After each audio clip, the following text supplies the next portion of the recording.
My vacation is 3 weeks of spending time in Nepal and working with people of Nepal who truly need assistance. We actually will fly into Kathmandu, and we start in the valleys and we work our way up into the Himalayas.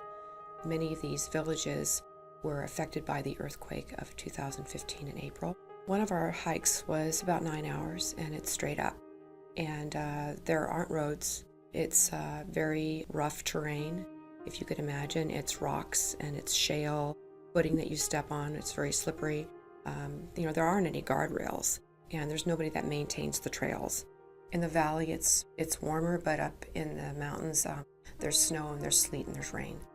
I think in the United States, we take a lot of things for granted. And, we have urgent care, and we have clinics on every corner, And while I was there were some rocks that were kind of trickling down the side of the mountain. I actually had one hit my foot, and it broke my little toe and injured the one beside it. But I couldn't take my boots off because my toe was broken. And if I would have taken my boot off, then I would have been trekking around Nepal and in the Himalayas where it's really cold without a boot on. So, that's part of the deal is that, you have to be prepared for that, and you just suck it up. And it's not like you can just go and say, well, geez, the trek is over for me. You got to keep going.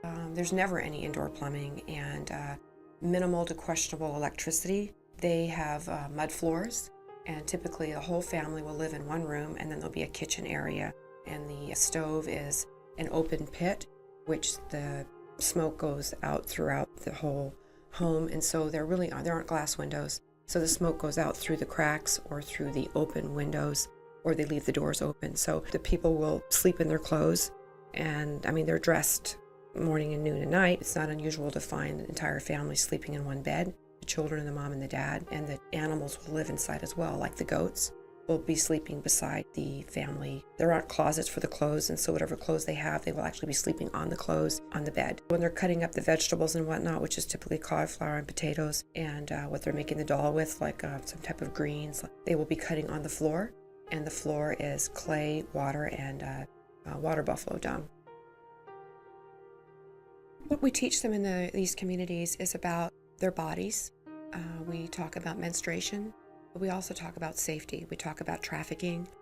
Many times after a natural disaster like with the earthquake, the women have no option but to either go into prostitution, or sometimes their families will sell them. And with building the schools, we talk to them about the importance of education.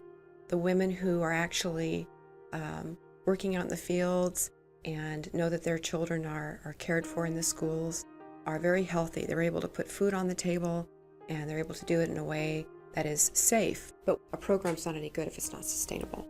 And so we teach them how to make their own menstrual pads, which they can wash and hang up, which are colorful, which look like the rest of the clothes, and that way they don't have to give up going to school, which is really important.